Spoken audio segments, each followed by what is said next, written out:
Merci Monsieur le maire, chers collègues.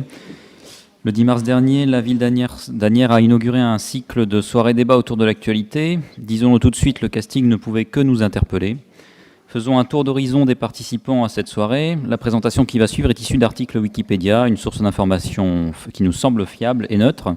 Ceci dit, peut-être que, comme vous l'affirmez dans votre dernier éditorial d'Asnières Info à propos du baromètre des villes cyclables, vous considérerez que cette source est elle aussi manipulée par vos opposants municipaux. Commençons donc par l'animateur et organisateur de ces soirées, Tugdual Denis, l'un de vos amis, monsieur le maire, rédacteur en chef adjoint du magazine Valeurs Actuelles. C'est un magazine de ligne éditoriale libérale conservatrice radicale, classé à l'extrême droite de l'échiquier politique par la plupart des observateurs.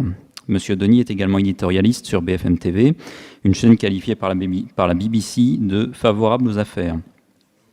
La première invitée était Sonia Mabrouk, journaliste sur la chaîne CNews, une chaîne dont la ligne éditoriale est généralement décrite comme conservatrice, très ancrée à droite, voire orientée à l'extrême droite. Je cite Wikipédia toujours. Elle intervient également sur Europe 1, une radio dont les récentes évolutions éditoriales ne vont pas dans le sens du progressisme.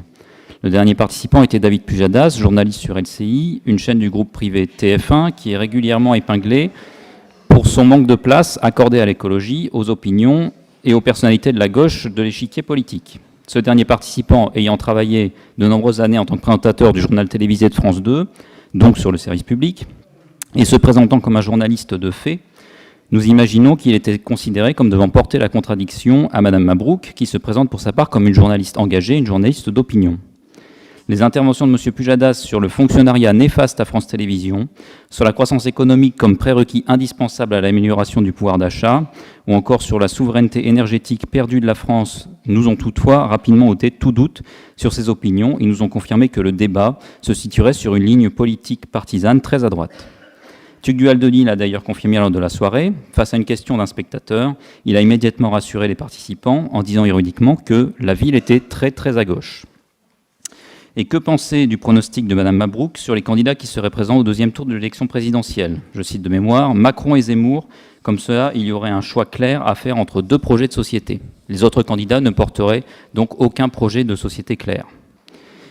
Notre ressenti à la sortie de la première soirée est que le débat n'a pas porté bien loin et que la fabrique de l'information, qui était le thème de la soirée, n'a été qu'effleurée. Il s'est plutôt agi d'un empilement d'opinions et d'anecdotes de la part des participants, sans réel argumentaire ou débat.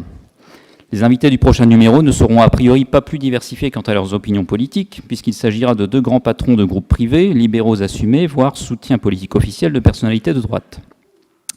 Face à ce constat d'événements très alignés politiquement sur votre propre ligne, nous posons les trois questions suivantes.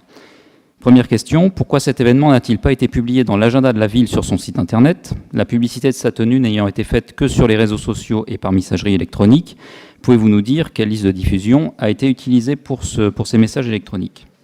Deuxième question, considérez-vous qu'il est vraiment du rôle et de la compétence d'une mairie d'organiser des événements avec une telle orientation politique? Si oui, pourriez-vous nous indiquer à quel titre?